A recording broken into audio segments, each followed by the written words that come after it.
അസ്സലാമു അലൈക്കും, ഞാൻ ഷഹന. അപ്പോൾ ഇന്ന് നമ്മൾ ഒരു തായ് ഫുഡാണ് റെഡിയാക്കിയിട്ടുള്ളത്. നല്ല സോഫ്റ്റും ജ്യൂസി ആയിട്ടുള്ള ഒരു തായ് ചിക്കൻ റെസിപ്പിയാണ്. ഇതിൻ്റെ പേരാണ് പാൻഡൻ ചിക്കൻ.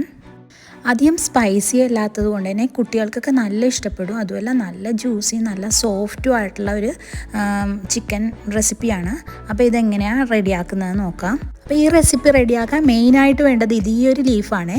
ഇതിന് പല പേരുകളുണ്ട്. പാൻഡൻ ലീഫ്, ലെംബ ലീഫ്, ബിരിയാണി ലീഫ് എന്നൊക്കെ ഇതിനെ പറയും.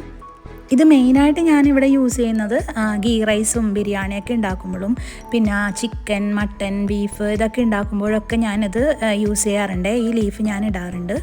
നമ്മുടെ ഈ റെസിപ്പിക്ക് ഈ ലീഫ് ഫുള്ളായിട്ട് വേണം കേട്ടോ. ആ വൈറ്റ് പോർഷൻ ഫുള്ളായിട്ട് വേണം. അപ്പം ഞാൻ അത് വലിച്ചെടുക്കാൻ നോക്കിയിട്ട് പറ്റാതെ ഞാനിപ്പോൾ ലാസ്റ്റ് കട്ട് ചെയ്തെടുക്കണതാണ് കാണുന്നത്. അപ്പോൾ ഇത് കട്ട് ചെയ്ത് മുകളിലത്തെ പോർഷൻ ഫുള്ളും ഒടിഞ്ഞ് എൻ്റെ കയ്യിലേക്ക് പോന്നിട്ടാ. നമ്മുടെ ഈ റെസിപ്പിക്ക് കൂടുതൽ ലീഫ് വേണം. അതുകൊണ്ട് തന്നെ ഇത് ഓരോ ചെറിയ പീസ് ചിക്കനിൽ റാപ്പ് ചെയ്താണ് എടുക്കുന്നത്. അതുകൊണ്ട് തന്നെ കൂടുതൽ ലീഫ് ഇതിനാവശ്യമുണ്ട്. അപ്പോൾ ഇതാ ഞാനെല്ലാം കട്ട് ചെയ്ത് എടുത്തിട്ടുണ്ട്. ഇതുപോലെയാണ് കേട്ടോ കിട്ടിയിട്ടുള്ളത്. അപ്പോൾ ഇതാ ഞാൻ നല്ലതുപോലെ ക്ലീൻ ചെയ്ത് വാഷ് ചെയ്ത് എടുത്തിട്ടുണ്ട്. നമ്മൾ ഇത് ശ്രദ്ധിക്കണം കേട്ടോ. ഇതിൻ്റെ ഇടയ്ക്കൊക്കെ ചെറിയ പ്രാണികളൊക്കെ കയറിയിരിക്കും. അതുകൊണ്ട് തന്നെ നല്ലതുപോലെ കൈവച്ച് സ്ക്രബ് ചെയ്ത് കളയണം. അപ്പോൾ ഞാനെല്ലാം ഇത് ക്ലിയർ ചെയ്ത് എടുത്തിട്ടുണ്ട്. എൻ്റെ വീട്ടിലെ ഈ ഒരു ലീഫ് ഞാൻ മിക്ക കറികളിലും ഇടും കേട്ടോ. മീൻ കറിയിലൊഴിച്ച് മിക്ക കറിയിൽ മുട്ടക്കറി, ഉപ്പുമാവ്, കടലക്കറി ഇതിലൊക്കെ ഞാൻ ഈ ലീഫ് ഇടാറുണ്ട്. അതുപോലെ തന്നെ പുട്ടും ഇടിയപ്പമൊക്കെ നമ്മൾ റെഡിയാക്കുമ്പോൾ സ്റ്റീം ചെയ്യാൻ വെക്കുമ്പോൾ ആ വെള്ളത്തിൽ ഈ ലീഫ് ഇട്ടിട്ടുണ്ടെങ്കിൽ ഒരു നല്ല ഫ്ലേവറാണ് കേട്ടോ ആ ഇടിയപ്പത്തിനും പുട്ടിനൊക്കെ കിട്ടുന്നത്. അപ്പോൾ ഇതാ നമുക്ക് ഈ തായ് ചിക്കൻ എങ്ങനെയാണ് റെഡിയാക്കുന്നത് നോക്കാം. 2 ടേബിൾ സ്പൂൺ വീതം കോക്കനട്ട് പൗഡറും കോൺഫ്ലവറും വേണം. പിന്നെ മല്ലിയിലേൻ്റെ താഴത്തെ ഭാഗം കേട്ടോ വേണ്ടത്. ഇല വേണ്ട, താഴെയുള്ള വേരും ആ തണ്ടുമാണ് വേണ്ടത്. പിന്നെ വേണ്ടത് പച്ചമഞ്ഞളാണ് കേട്ടോ. അത് ഒരു ചെറിയ പീസ് വേണം. പിന്നെ ഒരു ബൾബ് വെളുത്തുള്ളി എടുത്തിട്ടുണ്ട്. പിന്നെ 10 ചുവന്നുള്ളിയും ഒരു വലിയ പീസ് ഇഞ്ചിയും വേണം. ഓയിസ്റ്റർ സോസും സോയാ സോസും 2 ടേബിൾ സ്പൂൺ വീതവും. പിന്നെ ബ്രൗൺ ഷുഗറാണ് ഞാൻ എടുത്തിട്ടുള്ളത്. സാധാരണ ഷുഗർ ആയാലും മതി. ഒരു ടേബിൾ സ്പൂൺ എടുത്തോ. പിന്നെ ഒലിവ് ഓയിലാണ് ഞാൻ എടുത്തിട്ടുള്ളത്. അല്ലെങ്കിൽ ഏതെങ്കിലും വെജിറ്റബിൾ ഓയിൽ എടുത്താൽ മതി. പിന്നെ വൈറ്റ് പെപ്പർ, ഉപ്പ് ഇത്രയാണ് വേണ്ടത്. വൈറ്റ് പെപ്പറിന് പകരം സാദാ കുരുമുളക് പൊടി എടുത്താലും മതിയേ. ഇനി ഞാനൊരു മിക്സിയുടെ ജാർ എടുത്തിട്ട് നമ്മൾ എടുത്ത് വെച്ചിട്ടുള്ള എല്ലാം ഈ ജാറിലേക്ക് ഇട്ട് കൊടുക്കുന്നുണ്ട്. പച്ചമഞ്ഞൾ തന്നെ ഇതിൽ ചേർക്കാൻ ശ്രദ്ധിക്കണം കേട്ടോ. ഇനി അതില്ലെങ്കിൽ കുറച്ച് മഞ്ഞൾപ്പൊടി ചേർത്താലും കുഴപ്പമില്ല. പിന്നെ ഇതിലെ ലെമൺ ഗ്രാസും കൂടി ചേർക്കണം. ലെമൺ ഗ്രാസിൻ്റെ താഴത്തെ പോർഷനാണ് ഇതിൽ കട്ട് ചെയ്തിടേണ്ടത്. അതെനിക്ക് കിട്ടിയില്ല, അതുകൊണ്ട് ഞാനിതിൽ ചേർത്തിട്ടില്ല. അത് നമുക്ക് സൂപ്പർ മാർക്കറ്റിലൊക്കെ മേടിക്കാൻ കിട്ടും കേട്ടോ. അപ്പോൾ അത് ചേർത്തിട്ടുണ്ടെങ്കിൽ ഒന്നും കൂടി ടേസ്റ്റ് കൂടും. പിന്നെ ഒലിവ് ഓയിലിന് പകരം ഏതെങ്കിലും വെജിറ്റബിൾ ഓയിലോ അല്ലെങ്കിൽ കുറച്ച് നെയ്യായാലും കുഴപ്പമില്ല. ഞാനിവിടെ ഒലിവ് ഓയിലാണ് ചേർത്തിട്ടുള്ളത്. വെളിച്ചെണ്ണ ചേർക്കണ്ട കേട്ടോ. പിന്നെ കോൺഫ്ലവറും കോക്കനട്ട് പൗഡറുമാണ് ചേർത്തിട്ടുള്ളത്. കോക്കനട്ട് പൗഡറിന് പകരം കട്ടിയുള്ള തേങ്ങാപ്പാൽ ചേർത്താലും കുഴപ്പമില്ല. എന്നാലും കൂടുതൽ കോക്കനട്ട് പൗഡറാണ് നല്ലത്. തേങ്ങാപ്പാൽ ചേർക്കണമെങ്കിൽ കുറച്ചും കൂടി കോൺഫ്ലവർ കൂടുതൽ ചേർക്കേണ്ടി വരും. അല്ലെങ്കിൽ ഇത് ലൂസായി പോകും. അതുകൊണ്ട് കോക്കനട്ട് പൗഡർ ചേർക്കുന്നതായിരിക്കും കുറച്ചും കൂടി നല്ലത്. അപ്പം ഞാൻ സോസുകളൊക്കെ ചേർത്ത് ഇനി ഇത് നമുക്ക് നല്ലതുപോലെ ഒന്ന് പേസ്റ്റ് ആക്കി എടുക്കാം കേട്ടോ. പിന്നെ ഇതിൽ ഓയിസ്റ്റർ സോസ് സ്കിപ്പ് ചെയ്യരുത്. അതാണ് നമുക്കിതിന് കറക്റ്റ് ടേസ്റ്റ് തരുന്നത്. അപ്പോൾ അതായത് ഞാനിത് നല്ലതുപോലെ പേസ്റ്റ് ആക്കി എടുത്തിട്ടുണ്ട്. ഇനി 1 കിലോ ബോൺലെസ് ചിക്കനാണ് കേട്ടോ എടുത്തിട്ടുള്ളത്. അത് ഇതുപോലെ ചെറിയ പീസാക്കി കട്ട് ചെയ്തെടുത്തിട്ടുണ്ട്.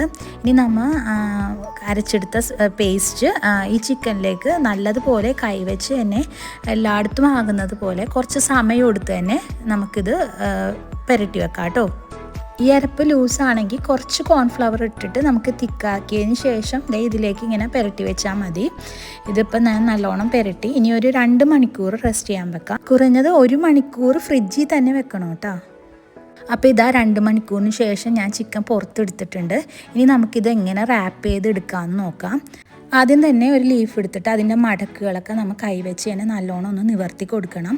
എന്നിട്ട് ഗ്ലേസിങ് ഇല്ലാത്ത ഭാഗം നമ്മളെ ഫേസ് ചെയ്യണ പോലെ വെച്ചിട്ട് ജസ്റ്റ് ഒന്ന് ഫോൾഡ് ചെയ്തെടുക്കണം. അപ്പോൾ ഇതാ ഒരു കോൺ ഷേപ്പ് പോലെ വരും. എന്നിട്ട് നമ്മൾ റെഡിയാക്കി വെച്ചിട്ടുള്ള ചിക്കൻ്റെ ഒരു പീസ് എടുത്തിട്ട് ആ അരപ്പൊക്കെ നല്ലോണം ഡിപ്പ് ചെയ്ത് ഒരു പീസ് ഈ കോണിൽ വെച്ച് കൊടുക്കണം. ഇതുപോലെ ഒന്ന് വെച്ച് കൊടുക്കണം. എന്നിട്ട് ഇതിൽ കാണുന്ന പോലെ ബാക്കിലുള്ള ലീഫ് ഈ ഒരു സ്പേസിലൂടെ താഴത്തേക്ക് എടുത്ത് നല്ലതുപോലെ ഒന്ന് ഇങ്ങനെ ടൈറ്റ് ചെയ്ത് കൊടുക്കണം കേട്ടോ. ഇതുപോലെ ഒന്ന് വലിച്ചു കൊടുത്താൽ മതി, അത് ടൈറ്റ് ആയിക്കോളും. അപ്പോൾ ബാക്കിൽ നല്ലതുപോലെ ഒന്ന് പ്രസ് ചെയ്ത് കൊടുക്കണം. ഇനി തിരിച്ചു കൊടുത്തതിന് ശേഷം ഈ ലീഫ് തിരിച്ച് ഇതുപോലെ തന്നെ താഴെ ആ സ്പേസിൽ കൂടെ വലിച്ചെടുത്ത് നല്ലതുപോലെ ഒന്ന് ടൈറ്റ് ചെയ്ത് കൊടുത്താൽ മതി. ഇപ്പം നല്ലതുപോലെ ഇത് റാപ്പായിട്ടുണ്ട്, പുറത്തേക്കൊന്നും പോകാതെ നല്ല ടൈറ്റിൽ തന്നെ ഇരിക്കുന്നുണ്ട്. ഇനി ഈ ബാലൻസ് വന്ന ലീഫ് നമ്മൾ കട്ട് ചെയ്ത് മാറ്റിയാൽ മതി. അപ്പോൾ ഇത് നല്ല ടൈറ്റ് ആയിട്ടുണ്ട്. ഇതിൽ നിന്ന് ഗ്രേവിയും ചിക്കനും ഒന്നും പുറത്തേക്ക് പോവില്ല കേട്ടോ. അപ്പം ഞാൻ ഒരു പ്രാവശ്യം കൂടി കാണിച്ചു തരാം. ഒരു ലീഫ് എടുത്ത് നല്ലതുപോലെ കൈവച്ച് പ്രസ് ചെയ്ത് അതിൻ്റെ മടക്കുകളൊക്കെ നിവർത്തി എടുക്കണം. അതിനുശേഷം ഗ്ലേസിങ് ഇല്ലാത്ത ഭാഗം നമ്മുടെ ഫേസിന് ഇതായിട്ട് ഗ്ലേസിങ് ഇല്ലാത്ത ഭാഗം വെക്കണം. എന്നിട്ട് ചെറുതായിട്ടൊന്ന് ഫോൾഡ് ചെയ്തെടുത്ത് ഒരു കോൺ ഷേപ്പ് വെക്കണം. എന്നിട്ട് തിരിച്ചതിന് ശേഷം നമ്മൾ റെഡിയാക്കിയിട്ടുള്ള ചിക്കൻ ഒരു പീസ് ആ കോൺ ഷേപ്പിൻ്റെ ഉള്ളിൽ വെച്ച് കൊടുക്കണം. അതിനുശേഷം ആ ബാക്കിലുള്ള ലീഫ് ആ സ്പേസിലൂടെ താഴത്തേക്ക് വലിച്ചെടുക്കണം. അപ്പോൾ തന്നെ അത് നല്ലതുപോലെ ടൈറ്റ് ആയിക്കോളൂ കേട്ടോ. അങ്ങനെ ചെയ്യുമ്പോൾ ആദ്യം നമുക്ക് കുറച്ച് പാടുണ്ടാകും, 2-3 പ്രാവശ്യം ചെയ്ത് കഴിയുമ്പോൾ അത് ശരിയാകും. ഇനി നേരെ മറിച്ച് കൊടുത്തതിന് ശേഷം തിരിച്ചും ഇതേപോലെ ആ ലീഫ് ആ സ്പേസിൽ കൂടെ വലിച്ച് താഴത്തേക്ക് എടുത്തു കഴിഞ്ഞിട്ടുണ്ടെങ്കിൽ കറക്റ്റ് നല്ല ടൈറ്റായിട്ടിരിക്കും. അപ്പോൾ ഇങ്ങനെ നമുക്ക് എല്ലാം റെഡിയാക്കി എടുക്കാം. ഈ ബാലൻസ് വന്ന ലീഫ് നമുക്കൊരു കത്രിക വെച്ച് കട്ട് ചെയ്ത് കളഞ്ഞാൽ മതി.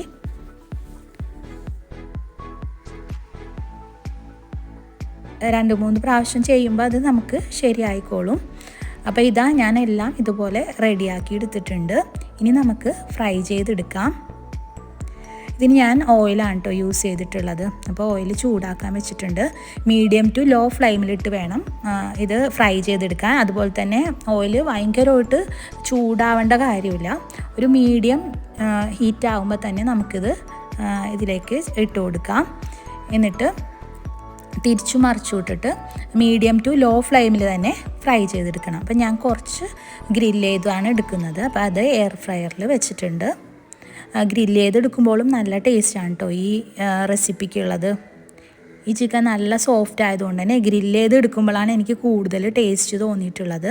അപ്പോൾ ഇതേ ഫ്രൈ ചെയ്യുന്നത് ഇവിടെ ഞാൻ ഒന്ന് മറിച്ചിട്ട് കൊടുത്തിട്ടുണ്ട്. അപ്പോൾ ഇത് ഏകദേശം റെഡി ആയിട്ടുണ്ട്. അധികം ടൈമൊന്നും വേണ്ട കേട്ടോ. പിന്നെ ഫ്ലെയിം ഒരിക്കലും കൂട്ടി വെക്കരുത്, പെട്ടെന്ന് കരിഞ്ഞു പോകും.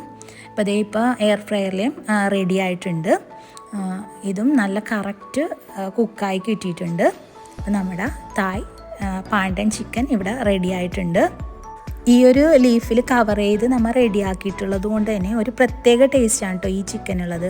ഞാൻ പറഞ്ഞതുപോലെ ഭയങ്കര സോഫ്റ്റാണ് കേട്ടോ ഈ ചിക്കൻ. നല്ല ജ്യൂസി ആയിട്ട് നല്ല സോഫ്റ്റ് ആയിട്ടുള്ള ഒരു റെസിപ്പിയാണ്. ഗസ്റ്റ് വരുമ്പോഴും വീട്ടിലൊരു ഫങ്ഷൻ ഉണ്ടാകുമ്പോഴും സ്റ്റാർട്ടറായിട്ട് കൊടുക്കാൻ പറ്റിയ ഒരു സൂപ്പർ റെസിപ്പിയാണ്. ദേ ഇപ്പോൾ കണ്ടില്ലേ, നമ്മൾ കൈവച്ച് തൊടുമ്പോൾ തന്നെ ഇത് നല്ല സോഫ്റ്റും ജ്യൂസിയാണ് കേട്ടോ. കുട്ടികൾക്കൊക്കെ നല്ല ഇഷ്ടപ്പെടും. അപ്പോൾ നിങ്ങൾ ട്രൈ ചെയ്ത് നോക്കണം. ട്രൈ ചെയ്ത് നോക്കിയിട്ട് ഇഷ്ടമാകണമെങ്കിൽ എങ്ങനെ ഉണ്ടായിരുന്നു എന്നൊന്ന് കമൻറ്റ് ചെയ്യണം കേട്ടോ. എൻ്റെ വീഡിയോ സബ്സ്ക്രൈബ് ചെയ്യാതെ കാണുന്ന ഫ്രണ്ട്സ് ആണെങ്കിൽ ഒന്ന് സബ്സ്ക്രൈബ് ചെയ്ത് സപ്പോർട്ട് ചെയ്യണം. ഇനി അടുത്ത നല്ലൊരു വീഡിയോയുമായി വരാം. Thanks for watching.